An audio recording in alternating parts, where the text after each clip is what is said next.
Alhamdulillahi haqqa hamdih, alhamdulillahi hamdan katsiran tayyiban mubarakan fi. Nahmaduhu wa nasta'inuhu wa nastaghfiruhu wa nastahdih wa natubu ilaih wa la na'budu illa iyyah wa natawakkalu alaih. Allahumma fasalli wa sallim wa barik ala sayyidina wa habibina wa syafi'ina wa maulana Muhammad wa ala alihi wa ala ashabihi wa dzurriyyatihi wa man sara ala nahjih wa man sanna bi sunnatihi wa man ihtada bihadyihi ila yaumil liqa'i rabbih. Amma ba'd. Hadratal afadil yang kami hormati, para sesepuh yayasan, para pimpinan yayasan beserta seluruh jajaran pengurus yang kami hormati, para dewan guru, para asatid dan ustadzat Nizamiyah Andalusia yang kami hormati, juga rekan-rekan dari IZI, Inisiatif Zakat Indonesia, beserta juga para hadirin hadirat semuanya peserta kajian kita pada siang hari ini. Puji syukur kita haturkan kehadirat Allah atas limpahan karunia-Nya. Kita dihimpun dalam majelis ilmu meskipun hanya secara daring, secara online. Semoga tidak mengurangi semua keutamaan bermajelis ilmu yang bisa kita raih dari sisi Allah Subhanahu wa taala. Semoga setiap langkah yang kita tempuh pada hari ini menjadi pemudah jalan kita semua menuju ke surga. Dan semoga duduk kita semua termasuk taman di antara taman-taman surga, tempat Allah mencurah-curahkan rahmat-Nya, menaungkan sayap-sayap malaikatnya, menurunkan sakinah ke dalam hati kita, dan menyebut-nyebut nama kita semua dengan bangga pada makhluk-makhluk mulia yang ada di sisinya. Hadirin dan hadirat yang dimuliakan oleh Allah, Allah memanggil kita dengan cinta. Ketika Dia memerintahkan sesuatu, Dia memanggil kita dengan cinta. Ya ayyuhalladzina amanu. Wahai orang-orang yang beriman, orang-orang yang memiliki keyakinan, orang-orang yang percaya kepadaku, kata Allah. Ini adalah panggilan yang begitu akrab, begitu mesra, begitu dekat dari Rabb, pencipta, pemelihara, pengatur segala urusan, pemilik, dan penguasa kita. Ketika Dia mengatakan, wahai orang-orang yang beriman, maka sudah selayaknya kita menyambut panggilan itu juga dengan cinta. Panggilan yang membuat kita merasa tersanjung. Panggilan yang membuat kita merasa penciptaku memanggilku, pemberi rezekiku memanggilku, pengatur segala urusanku memanggilku, pemilikku memanggilku, Allahku, sandaranku memanggilku. Ini tentu menjadi sesuatu yang terasa sangat istimewa bagi kita. Keterpanggilan itu menjadi penanda adanya iman dalam diri kita. Karena candaannya adik-adik kita dulu, wahai orang-orang yang beriman, yang tidak beriman tidak hai. Karena memang ini betul-betul panggilan akrab dan mesra dari Allah Subhanahu wa taala bagi orang-orang yang merasa terpanggil, yang merasa beriman. Saya sering mengilustrasikan kalau dalam satu perjalanan saya tiba dari penerbangan di Jakarta Jogja, itu tiba di Jakarta sudah malam, lalu harus mengikuti rapat perusahaan sampai dini hari, langsung berangkat ke bandara, lalu di bandara melakukan proses check-in. Saya ada acara hari berikutnya itu menuju ke Banjarmasin. Check-in selesai, pergi ke tempat sholat. Setelah selesai sholat menuju ke ruang tunggu untuk boarding atau naik pesawat. Ketika saya menanti tentu dengan lelah dan terkantuk-kantuk itu, tiba-tiba ada panggilan dari sebuah gate kepada seluruh penumpang pesawat GA200 tujuan Yogyakarta, dipersilahkan segera memasuki pesawat melalui pintu F sekian, katakanlah begitu. Ya, waktu itu masih di Terminal 2F, kira-kira tahun 2010 atau 2011. Nah, kemudian saya yang sedang menanti penerbangan saya sendiri itu mendengar pengumuman itu, Kemudian tiba-tiba merasa dipanggil, berlari menuju ke gate yang memanggil, seakan-akan saya tadi salah gate. Begitu sampai di sana, menyerahkan boarding pass kepada petugas. Petugasnya bertanya, "Loh, Bapak mau kemana?" Astagfirullahaladzim, baru ngeh bahwa, oh, saya mau ke Banjarmasin.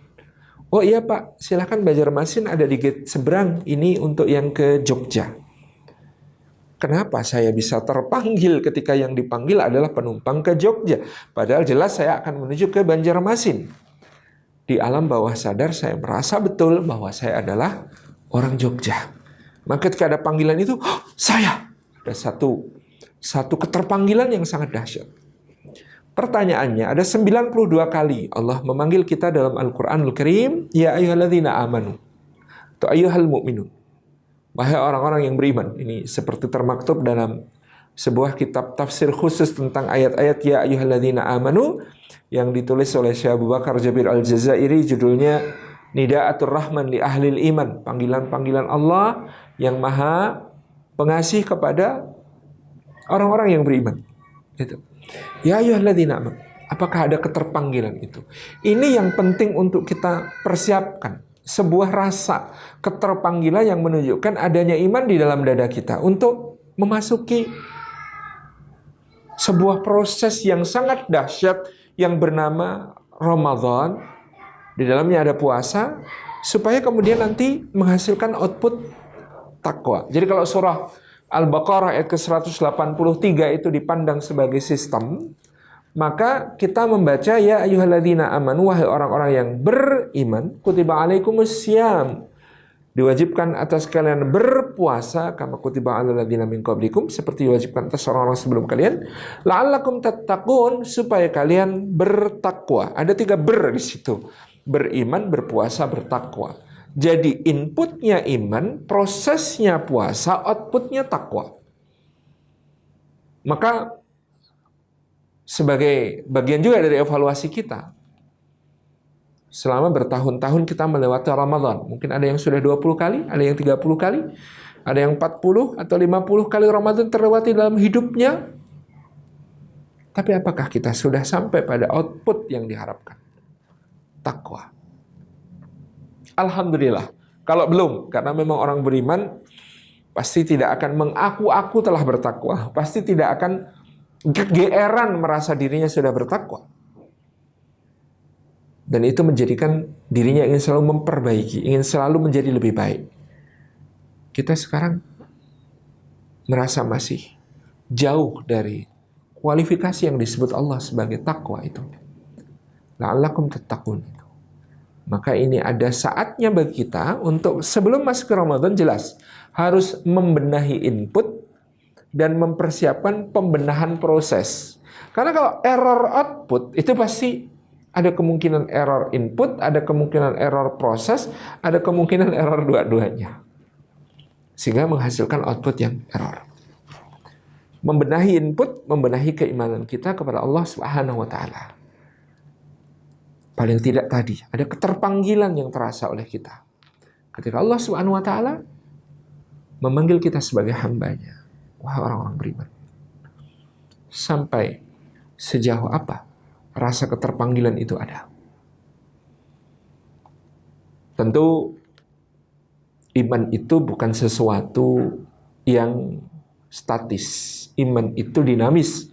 Seperti yang dikatakan oleh Nabi Shallallahu Alaihi Wasallam, al-imanu yazidu wa yanqus. Iman itu bertambah dan berkurang. Dalam syarahnya Imam At-Tirmidzi menggunakan kata-kata yazidu bitta'ah wa yanqusu bil ma'siyah. Bertambah dengan ketaatan, berkurang dengan kemaksiatan. Maka lingkaran untuk memupuk keimanan itu adalah iman menggerakkan amal soleh menguatkan iman. Iman menggerakkan amal soleh menguatkan iman. Terus, tak henti-henti. Iman menggerakkan ketaatan, ketaatan menambah keimanan, menguatkan iman. Iman menggerakkan ketaatan. Terus begitu. Mudah-mudahan kita semua berada dalam lingkaran tersebut. Karena kalau sebaliknya, kita iman, lalu ada kemaksiatan. Maksiat itu melemahkan iman. Kalau iman melemah, maka dorongan untuk berbuat baik juga semakin lemah, dorongan untuk berbuat buruk menjadi menguat. Na'udzubillahnya jatuh lagi ke dalam kemaksiatan, melemahkan keimanan lagi, begitu seterusnya. Kita perlu mempersiapkan cinta kita, menyambut panggilan Allah. Zat yang maha cinta ini tentu juga dengan aktivitas ketaatan. Maka tadi seperti yang juga dibawakan oleh moderator, ada harapan. Kita semua memohon berkah kepada Allah. Allahumma barik lana fi Rajab wa Sya'ban, atau bahkan wa Ramadan wa ballighna Ramadan.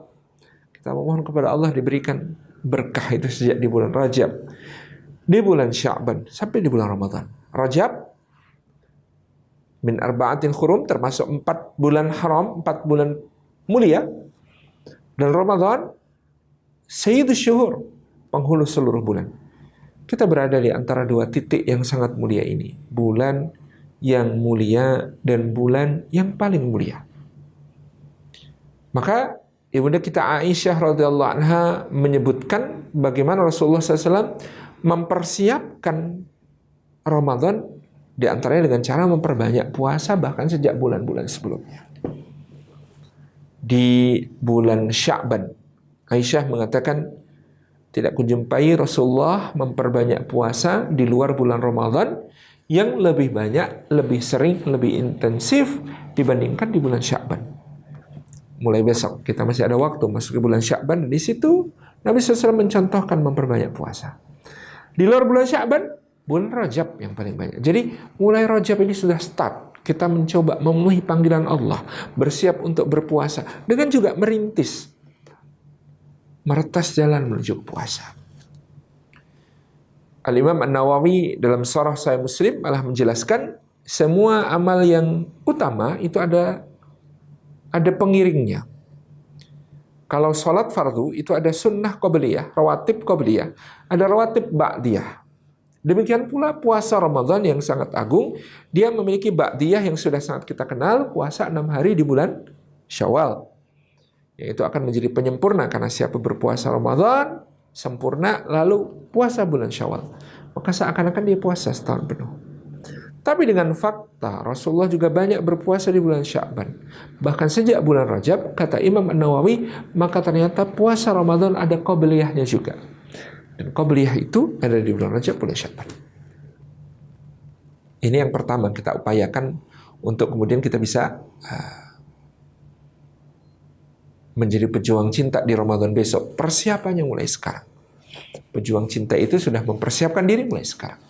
Perbanyak puasa. Kemudian yang kedua, Al-Quran. Karena nanti di ayat ke-185 kita akan ketemu dengan firman Allah Subhanahu wa taala, "Syahrul Ramadan alladzi unzila fihi al-Qur'an. Hudan lin-nasi wa bayyinatin minal huda wal furqan. Faman syahida minkum asy-syahra falyasum." Kita akan bertemu dengan perintah puasa Ramadan itu di ayat ke-185. Kalau ayat ke-183 perintah puasa secara umum, puasa Ramadan di ayat ke-185 Allah mengatakan bulan Ramadan itu adalah bulan yang di dalamnya diturunkan Al-Quran sebagai petunjuk bagi manusia, penjelasan atas petunjuk itu dan pembeda antara hak dan batil, benar dan salah, baik dan buruk, terpuji dan tercela, halal dan haram. Masya Allah. Maka siapa yang menjumpai bulan tersebut, dia sedang tidak bermusafir, dia sedang dalam keadaan sehat, menyaksikan tibanya bulan itu, masuknya bulan itu, falyasumhu, hendaklah dia mempuasainya. Maka terkait erat antara Ramadan dan Al-Quranul Karim, sehingga puasa dan Al-Quran pun nanti akan dihimpun oleh Rasulullah sebagai dua amal yang memberi syafaat. Puasa mengatakan, "Ya Rabbi, aku telah mencegahnya dari memperturutkan syahwatnya, memperturutkan hawa nafsunya di siang hari." Sedangkan Al-Quran berkata, "Ya Rabbi, sesungguhnya aku telah menjadikannya terjaga di malam hari, menahan kantuknya di malam hari untuk mendapatkan keridhaan-Mu." Maka puasa dan Quran menjadi pemberi syafaat. Ya Allah, selamatkan dia, ampuni dia, masukkan dia ke surga. Maka cara mempersiapkan diri menjadi pejuang cinta Ramadan setelah sama tadi dengan yang dilakukan Rasulullah, memulai memperbanyak puasa di Rajab dan Sya'ban adalah memperbanyak interaksi kita dengan Al-Quranul Karim, memperbanyak intensitas kemesraan kita dengan Al-Quranul Karim. Kan itu kekuatan yang akan memberi kita power untuk memaksimalkan nanti bulan Ramadan kita. Quran mulai ditata, tilawah kita mulai ditata. Mungkin tahsin juga boleh, atau tahfidz hafalan-hafalan kita, atau tadabbur kita mulai ditata, dirutinkan, dikontinyukan, didawamkan, dijadwalkan terus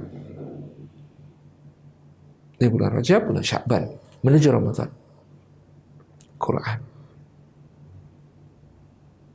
ini akan menjadi kekuatan yang luar biasa, menjadi pejuang cinta, ya, membuat the book of love, buku tentang cinta, cintanya Allah kepada hambanya, Al-Quranul Karim. Yang ketiga, karena yang akan melemahkan kita, yang akan menyusahkan kita di dalam mentaati Allah itu dosa-dosa. Jadi seseorang itu merasa berat melakukan amal ibadah, ketaatan, itu karena dosa-dosa. Kita berat berpuasa, pasti karena dosa. Kita berat qiyamul lail, pasti karena dosa. Sampai Imam Sufyan Ats-Tsauri pernah mengatakan, aku pernah terhalang dari melakukan qiyamul lail selama hampir 40 malam gara-gara suatu dosa yang telah kulakukan. Satu dosa dilakukan menghalangi bangun untuk qiyamul lail selama 40 malam. Subhanallah, itu hukuman yang paling menyakitkan dari sebuah dosa adalah dosa itu memutus atau melemahkan kemesraan kita dengan Allah Subhanahu wa ta'ala melalui ibadah-ibadah kita.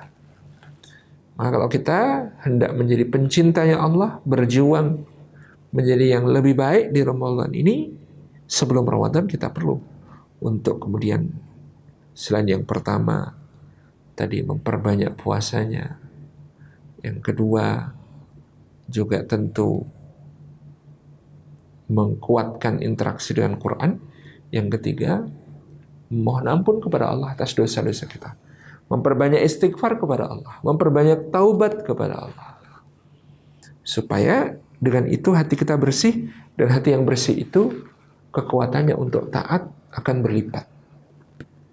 Kita mohon pada Allah Subhanahu wa ta'ala mengampuni dosa-dosa kita, menghapus kesalahan-kesalahan kita. Ya, Ramadan itu syahrul maghfirah, tempat diampuninya dosa-dosa. Tapi kita akan kehilangan kesempatan yang agung dari Ramadan kalau tidak memulai sejak sekarang, membiasakan diri, memperbanyak taubat, memperbanyak istighfar, memperbanyak mohon ampun. Kalau Rasulullah SAW saja, yang seorang yang maksum, yang dijaga oleh Allah dari dosa-dosa, yang telah dijamin ampunan baginya, yang telah terjadi, yang sedang terjadi, yang belum terjadi, itu Rasulullah SAW itu tetap memohon ampun kepada Allah, tetap beristighfar, tetap bertaubat. Taubatnya sehari semalam. Ada hadis menyebut 70 kali, ada hadis menyebut 100 kali, mi'ata marrah, Masya Allah. Maka kita lebih berhak untuk memperbanyak istighfar, memperbanyak mohon ampun, karena kita sadar kita lemah dalam beribadah karena dosa-dosa kita. Karena dosa di mata baca mushaf 2 halaman terasa begitu melelahkan, capek sekali. Tapi nonton film atau drama Korea berjam-jam kita kuat. Karena dosa-dosa kita bergerak untuk sholat, rasanya badan pegal-pegal semua. Tapi bersepeda, mengerjakan hobi, lari-lari, jogging, olahraga, ringan. Jadi yang tidak sehat bukan fisik kita. Ketika fisik kita berat diajak melakukan ketaatan, bukan fisik kita yang tidak sehat. Yang tidak sehat hati kita. Perlu memohon ampun, membersihkan. Dan ini momentumnya dari sejak bulan yang mulia, bulan Rajab, bulan Sya'ban yang manusia lalai karena terletak di antara 2 bulan mulia, sehingga menghidupkan syiar dalamnya juga adalah sebuah kebaikan. Kita mulai.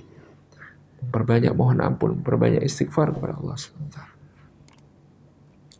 Yang Berikutnya, memperbaiki hubungan dengan sesama. Tentu Ramadan itu menghapus dosa-dosa kepada Allah Subhanahu wa taala. Tapi bagaimana dosa-dosa yang terkait dengan sesama, dengan hak-hak adami, dengan orang lain, dengan teman sepergaulan. Penting, apalagi nanti akan kita lewati malam nisfu Sya'ban.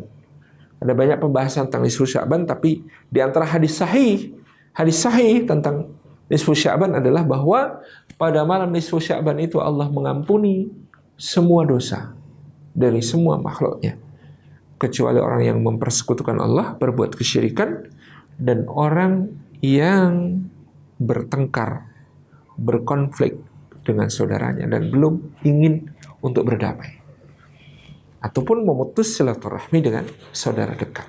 Ini jangan sampai kita termasuk yang demikian.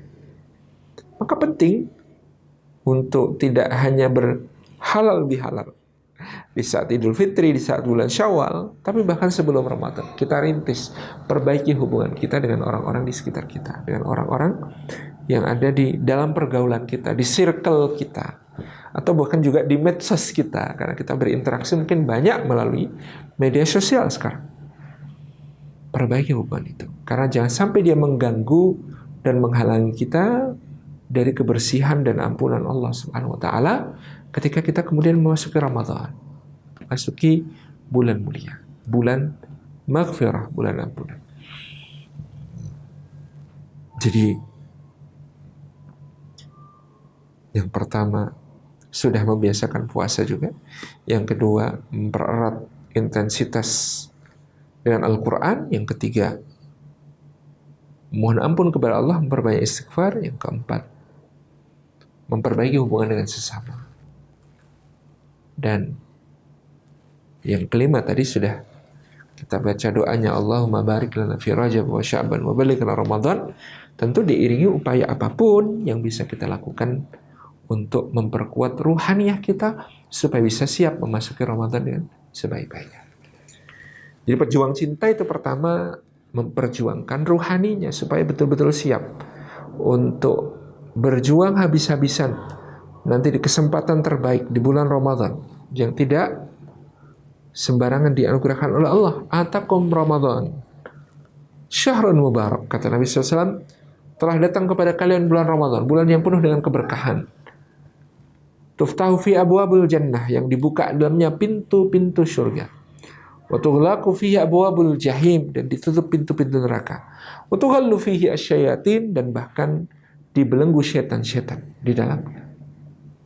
Kesempatan yang sangat berharga untuk kita untuk menjadi hamba Rabbani, hambanya Allah, hamba yang mendekat kepadanya, hamba yang menadah keridhaan, hamba yang berbahagia dengan ketaatan dan bersedih dengan kemaksiatan, hamba yang berbahagia ketika berbuka puasa dan berbahagia insya Allah kelak ketika mendapatkan pahala dari Allah Subhanahu wa taala di dalam surga.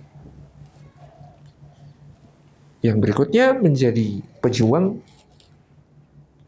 kita perlu on the track, berada di jalur yang semestinya, berada di jalan yang tepat, agar kita mendapatkan yang sebanyak-banyaknya, sebaik-baiknya dari balasan-balasan amal Ramadan itu. Maka penting bagi kita untuk setelah persiapan ruhaniyah yang tadi, menjadi pejuang cinta di bulan Ramadan, yang kedua adalah bagaimana kita mempersiapkan saqafi, ilmu, pengetahuan, pemahaman tentang Ramadan kita. Sudah waktunya membuka-buka kembali buku-buku tentang Ramadan beserta segala serba-serbi fikihnya. Sudah waktunya kembali kita membuka fikih siam, fikih tentang puasa, atau fikih qiyamil lail, fikih tentang salat malam, atau fikih tarawih, fikih tentang salat tarawih, atau fikih tentang zakat, atau fikih tentang segala perkara yang akan kita optimalkan nanti di bulan Ramadan. Kita perlu memahami kembali puasa, syarat-syaratnya, rukun-rukunnya, pembatal-pembatalnya, nawaqid, perusak-perusaknya, sampai pada yang mengurangi pahala-pahalanya. Kita perlu tahu, kita perlu faham, kita perlu membuka kembali fikih siam dalam kaifiyah, tata caranya, sampai hakikat.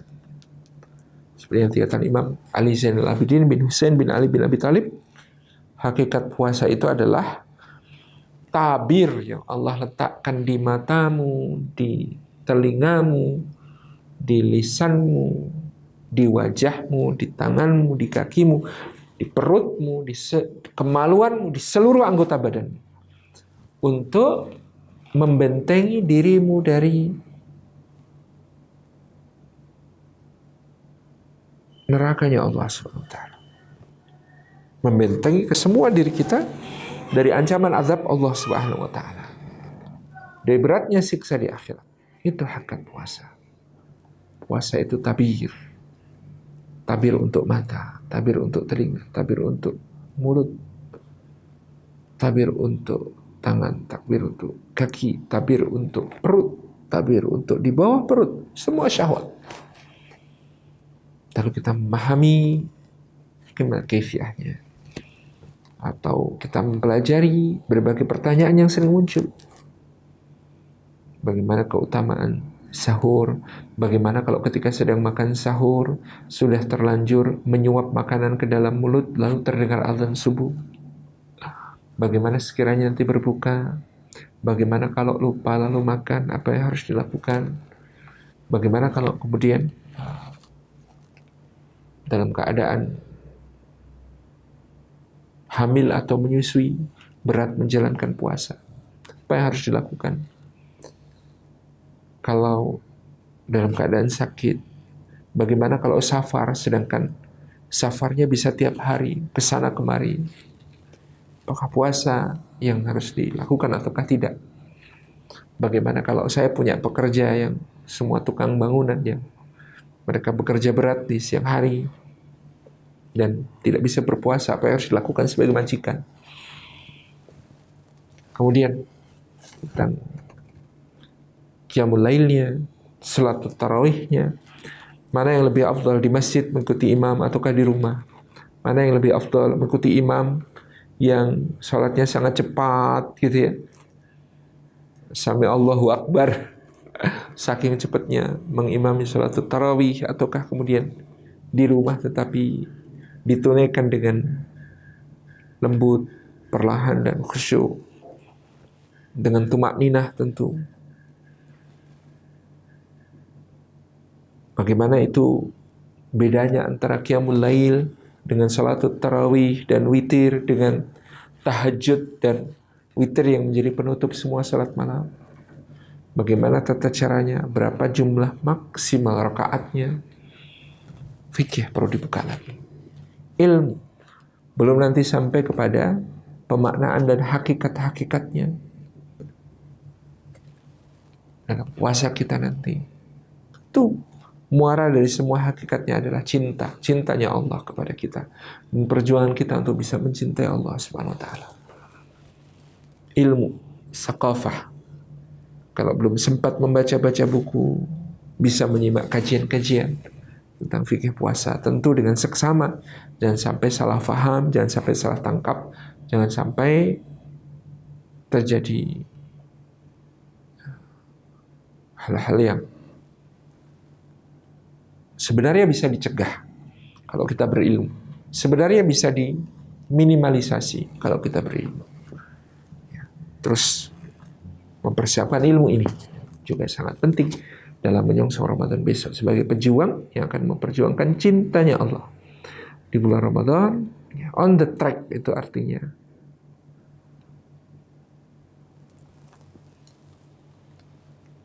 beramal sesuai dengan tuntunan yang diajarkan oleh Allah dan Rasul-Nya Sallallahu Alaihi Wasallam.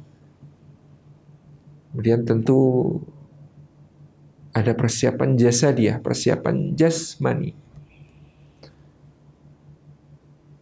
Dan itu bisa sejalan dengan tadi persiapan ruhani. Kalau Nabi SAW dari bulan Rajab, Sya'ban sudah merintis memperbanyak puasa, kita pun sebaiknya begitu.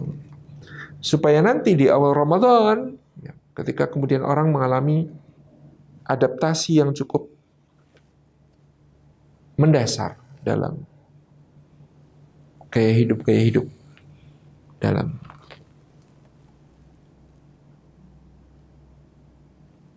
ritme harian, ya, di bulan Ramadan berbeda, jam makan berbeda, jam tidur berubah, aktivitas harian ada penyesuaian. Kalau kita di awal Ramadan belum membiasakan tadi puasa terlebih dahulu, adaptasi fisik akan berlangsung cukup alot dan membuat kita tidak optimal, banyak gelundang-gelundungnya, banyak tidurnya, banyak magernya, malas gerak, dan seterusnya. Kalau sudah dipersiapkan sejak sebelumnya, fisik kita menjadi tangguh, fisik kita menjadi terbiasa untuk melaksanakan ibadah puasa dalam bulan Ramadan dan optimal untuk mengisinya dengan hal-hal yang positif dan bermanfaat, bukan cuma tidur menikmati suasana yang memang serasa malas-malasan. Jangan sampai terjadi, karena kita mendapatkan suri teladan bahwa di bulan Ramadan dulu di tahun kedua Hijriah, bahkan Nabi SAW dan para sahabat ya dalam keadaan berpuasa menghadapi orang-orang musyrikin Quraisy di Badar, sehingga mereka berhasil ya, mengalahkan dan memukul mundur pasukan Quraisy itu supaya tidak membahayakan kaum muslimin di Madinah. Itu di bulan Ramadan, sebuah hal yang sangat-sangat indah. Jadi fisik disiapkan. Dan sampai awal Ramadan tersita untuk hal-hal yang tidak produktif, termasuk diantaranya adalah penyesuaian diri yang kurang sejak awal. Makanya siapkan fisik kita untuk kuat dan mampu menjalankan segala perjuangan cinta di bulan Ramadan nanti. Yang berikutnya ada persiapan iktisadi, persiapan ekonomi. Karena Ramadan tentu ada barangkali keterbatasan, jangan sampai kita disibukkan oleh hanya urusan-urusan yang remeh-temeh. Persiapan iktisadi juga, bagaimana kemudian kita tidak bersibuk-sibuk di bulan Ramadan dengan berlebih-lebihan sampai meninggalkan yang utama, sampai meninggalkan i'tikaf karena customer sedang banyak-banyaknya, padat-padatnya, apalagi tailor, ya, penjahit, apalagi toko sembako maupun toko oleh-oleh, ya, baju fashion, baju baru, ya, belanjanya juga kita kontrol, dan selebihnya kita juga jangan sampai menjadi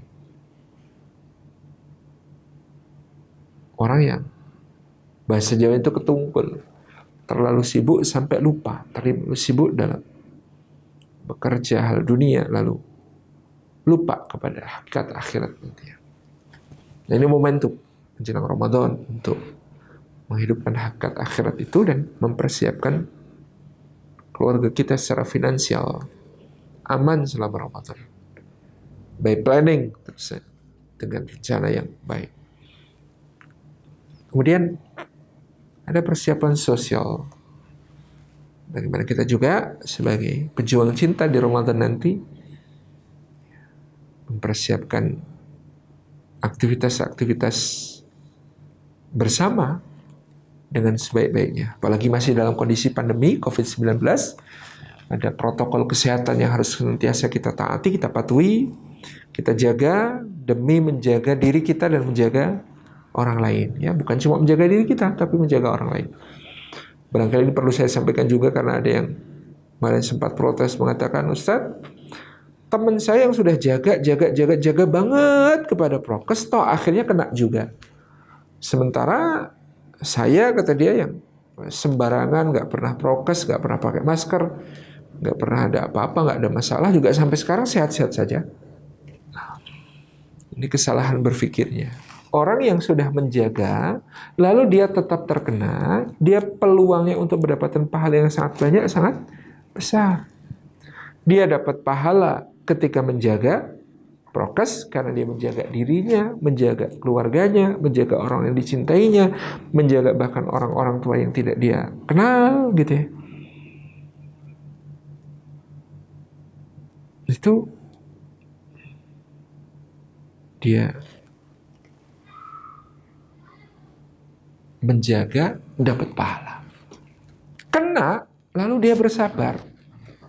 Habis kena, udah menjaga, tapi kena, dia bersabar. Dia ridha pada Allah, maka pahalanya berlipat tak terhingga. Jadi menjaga prokesnya dapat pahala, terkena lalu kemudian dia sabar, dapat pahala besar. Sebaliknya orang yang gak jaga, meskipun gak kena, bisa jadi kena dosa. Meskipun dia tidak merasakan gejala, tidak merasakan sakit, sangat dimungkinkan dia orang tanpa gejala yang menjadi carrier, pembawa bagi virus itu, yang kalau dia sembarangan dalam prokes, tidak mengindahkan prokes, lalu dia berinteraksi dengan orang-orang yang daya tahan tubuhnya lebih lemah daripada dia. Kakeknya, neneknya, orang tuanya, anak kecil, bayi, orang yang memiliki komorbid dan lain sebagainya, yang dengan itu dia membawa sebagai carrier, dia membawa virus yang demikian untuk bisa menginfeksi yang lain. Na'udzubillah min dzalik. Dia tetap berdosa. Berdosanya bukan karena menulari. Kalau menulari misalnya adalah qadarullah terjadi meskipun dia sudah jaga prokes, tidak masalah. Maafu, insya Allah dimaafkan oleh Allah. Tapi dia menjadi pembawa virus karena dia sembarangan, karena dia tidak menjaga, karena dia tidak berupaya. Tentu ini ada dosanya tersendiri. Gitu ya. Jadi ikhwatifillah rahmatullah, ya, penting persiapan sosial. Nah, dalam semua persiapan ini kita diikat oleh tujuan agung, ya. Semua ibadah itu ditujukan la'allakum tattaqun, supaya kita menjadi orang-orang bertakwa. Dalam goals yang lain, ayat ke-185 mengatakan wala'allakum tashkurun. Dan ayat ke-186 menyatakan la'allahum yarsyudun. Jadi sebagai pejuang cinta, goals kita ada. 1, la'allakum tattaqun, menjadi orang bertakwa. Ya, bertakwa itu berarti mulia. Karena inna akramakum indallahi atqakum. Sesungguhnya yang paling mulia di antara kalian di sisi Allah adalah yang paling bertakwa. Jadi kalau Allah memerintahkan ibadah la'allakum tattaqun, supaya kalian bertakwa, berarti supaya kalian mulia di sisi Allah Subhanahu wa taala. Masya Allah. Jadi la'allakum tattaqun itu supaya kalian bertakwa, yaitu supaya kalian mulia di sisi Allah Subhanahu wa taala. Dan maka ketika Allah memerintahkan kita ibadah, itu perintah supaya kita mulia. Manfaatnya, kebaikannya, semuanya akan kembali kepada kita. Tidak pernah Allah menitahkan sesuatu yang dia mencari manfaat dari sesuatu yang diperintahkan. Tidak. Kemaharajaan Allah itu maha sempurna. Maka dia tidak memerlukan apapun dari hambanya. Dia tidak menghajatkan apapun dari hambanya, termasuk ketaatan mereka. Tidak. Kalaupun seluruh manusia bersepakat untuk ingkar kepada Allah, tidak berkurang kemaharajaan Allah, karena sudah sempurna, itu tidak bisa dikurangi. Demikian pula kalau seluruh manusia bersepakat untuk taat, itu tidak akan memberi manfaat apapun kepada Allah, karena dia sudah sempurna. Tidak ada yang bisa menambahi kesempurnaannya itu. Jadi la'allakum tattaqun, supaya kalian bertakwa, supaya kalian mulia. Allah hendak memuliakan kita dengan amal ini. Maka seorang ulama mengatakan tidak ada cara memuliakan diri kita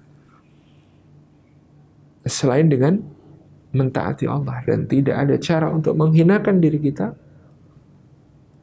melebihi bermaksiat kepada Allah Subhanahu wa taala. la'allakum tattaqun. Dan takwa itu disebut oleh para ulama bisa bermakna imtitsalul awamirillah wa jtinabun nawahihi, selalu menjalankan perintah Allah dan menjauhi larangannya. Atau seperti yang dikatakan Ubay bin Ka'ab, seperti melewati jalan yang penuh onak dan duri, jebakan-jebakan, dan sinar cahaya di situ remang-remang, tidak jelas. Maka yang dilakukan oleh seseorang adalah berhati-hati. Takwa itu hati-hatinya kita. Karena hidup ini penuh ujian, jebakan, penuh dengan penggelinciran yang dilakukan oleh syaitan, penuh dengan kedengkian sesama, penuh dengan tipu daya orang-orang yang ingkar, penuh dengan permusuhan dan musuh-musuh Allah. Maka penting untuk la'allakum tattaqun dalam makna berhati-hati dengan segalanya. Dan la'allakum tattaqun, bertakwa itu muraqabah, merasa diawasi Allah. Hidup akan menjadi begitu tertata kalau kita selalu merasa diawasi, dilihat, didengar, dicatat amalnya oleh Allah Subhanahu wa taala.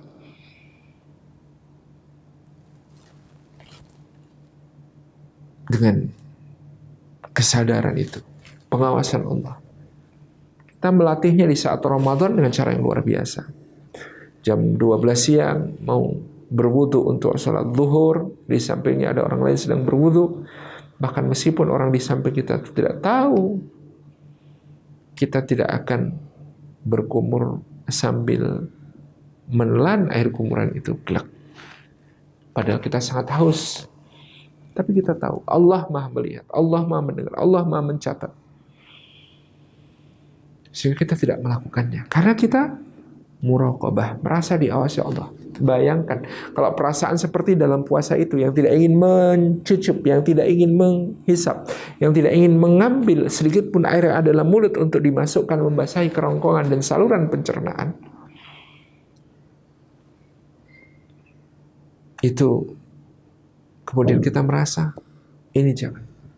Kalau suasana seperti ini dibawa keluar dari ibadah puasa, maka Masya Allah Tabaraka Rahman, tidak akan ada korupsi, tidak akan mencuri hak orang lain, tidak akan ada na'udzubillahi min dzalik berzina, tidak akan ada minum khamar dan kemaksiatan-kemaksiatan yang tidak berujung. Subhanallah. Karena kita muraqabah, merasa diawasi oleh Allah, merasa dilihat oleh Allah, merasa didengar oleh Allah SWT. Dan juga muahadah, dengan janji kehambaan kepada Allah, menyusun rencana-rencana amal kebaikan dan ketaatan kepada Allah, menyusun program-program ibadah, menyusun berbagai program, rencana untuk melakukan kebaikan-kebaikan. Memasuki Ramadan nanti, menetapkan target. Saya Ramadan ini sholat fardu yang 5 waktu harus berjamaah. Saya dalam sepekan minimal 5 kali melakukan sholat tarawih. Saya dalam sehari berinfak minimal Rp5.000, katakan begitu. Saya tersenyum kepada minimal 50 orang per hari. Saya setiap habis sholat tilawah Quran minimal 5 halaman. Saya selama Ramadan nanti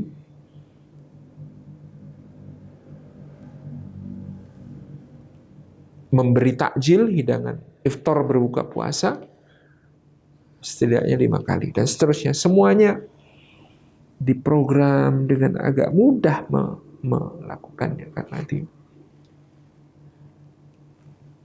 program disusun. Sehingga nanti bisa melakukan muhasabah, apakah tercapai target-target kita. Evaluasi, kemudian mencapai muaqabah, memberi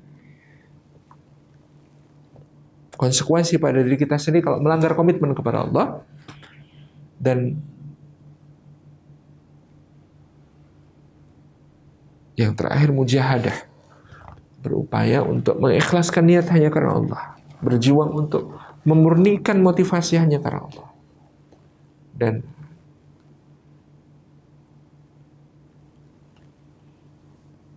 juga mengistiqomahkan amal sedikit demi sedikit. Yang terpenting rutinnya. Ahabul a'mali ilallahi adwamuhu wa inqalla. Amal yang paling dicintai oleh Allah Subhanahu wa taala itu yang paling dawam, continue, terus, yang tidak putus meskipun kecil, meskipun sedikit. La'allakum tattaqun. Yang berikutnya, goals kita semua Ramadan ini adalah wa la'allakum tashkurun. Di ayat yang ke-185 Allah mengatakan walitukmilul iddata walitukabbirullaha ala ma hadakum wa la'allakum tashkurun, supaya kamu sempurnakan bilangan puasanya Ramadan itu dan supaya kamu bertakbir atas nama Allah bahwa Dia telah memberikan hidayah kepada kalian. Wa la'allakum tashkurun, dan supaya kita semuanya bersyukur kepada Allah. Ramadan, pejuang cinta, melatih dirinya menjadi insan yang pandai bersyukur, yang mampu menghargai setiap nikmat. Kita sudah dilatih. Kalau muraqabah tadi, takwa tadi, latihannya dengan merasa diawasi Allah, bahkan air kumuran wudhu tidak kita telan, meskipun orang lain tidak ada yang melihat. Maka la'allakum tashkurun, kita juga dilatih dalam bulan Ramadan, ditarbiyah. Kita di saat tiba waktu berbuka puasa, hatta air putih terasa begitu nikmat, terasa begitu lezat. Kita diingatkan bahwa apa yang selama ini kita anggap taken for granted, memang begitu hak kita, memang begitu jatah kita, memang begitu hasil keringat kita, perjuangan kita. Tapi ternyata semua itu betul-betul karena Allah SWT. Sehingga kita diarahkan untuk menjadi wala'allakum tashkurun, mudah bersyukur, pandai bersyukur. Seteguk air putih saja rasanya begitu nikmat pada saat berbuka puasa. Karena kita peka untuk bersyukur di saat Ramadan itu. Bagaimana di bulan-bulan selanjutnya? Wala'allakum tashkurun. Mudah-mudahan kita termasuk orang-orang yang dipandaikan oleh Allah menjadi ahli syukur karena hal yang terjadi di bulan Ramadan yang kita jaga, yang kita latih, yang kita bahkan berdoa di kala bahagia, berdoa di saat bersyukur, berdoa di saat penuh dengan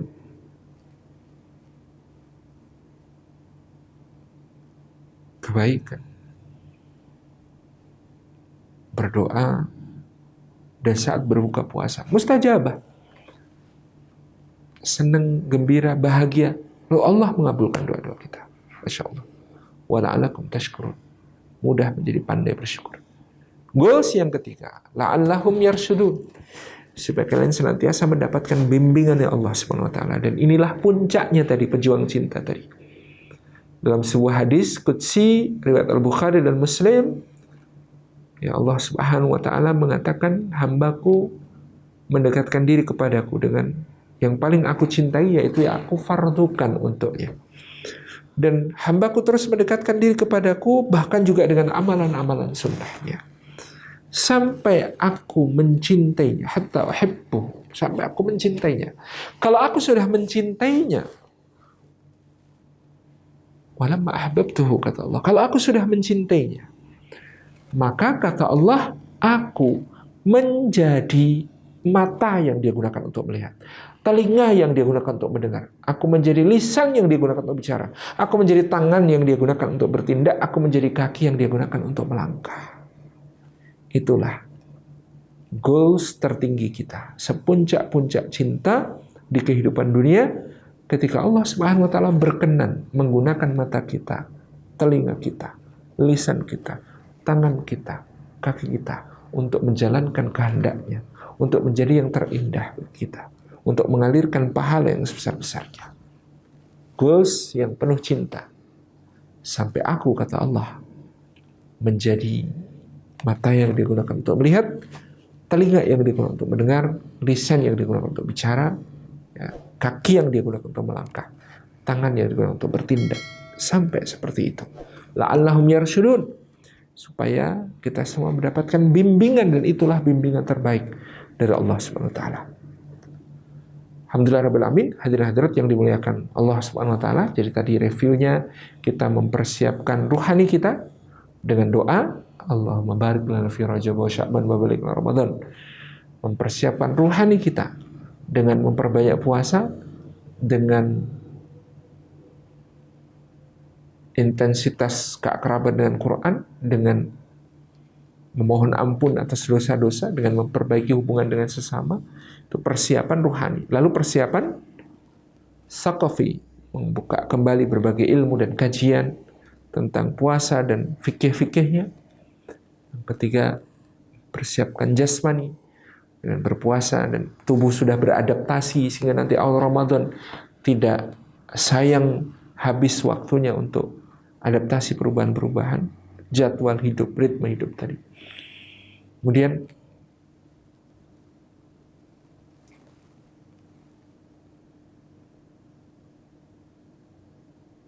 memperbaiki mempersiapkan setelah ilmu ada jasad fisik, kemudian ekonomi, finansial juga perlu disiapkan, dan sampai pada hal yang sifatnya sosial. Dan goals kita semuanya dengan puasa ini adalah menjadi hamba yang bertakwa, artinya yang mulia di sisi Allah Subhanahu wa taala, yang terjaga dari keburukan-keburukan karena berhati-hati, karena merasa diawasi Allah, karena mengingat janji kehambaan dan terus merencanakan kebaikan, karena selalu bermuhasabah, introspeksi, karena selalu memberi konsekuensi pada diri kalau melanggar, karena bermujahadah, berjuang, meluruskan niat, mengikhlaskan niat, dan berjuang untuk mengistiqomahkan amal. Lalu goals yang berikutnya, wala'allakum tashkurun, karena kita kemudian menjadi peka untuk mengenali segala sesuatu yang dianugerahkan Allah kepada kita sebagai nikmat. Lalu dengan menjadi orang yang bersyukur, fa insyaallah akan ditambah kenikmatan-kenikmatan itu. Yang ketiga, la'allahum yarsyudun, sampai level secinta-cintanya cinta. Kita ingin menjadi orang yang matanya digunakan Allah, telinganya digunakan Allah, lisannya digunakan Allah, tangannya digunakan Allah, kakinya digunakan Allah, sehingga seluruh anggota tubuh kita, seluruh jasad kita bergerak menuju kepada keridhaannya Allah Subhanahu wa taala.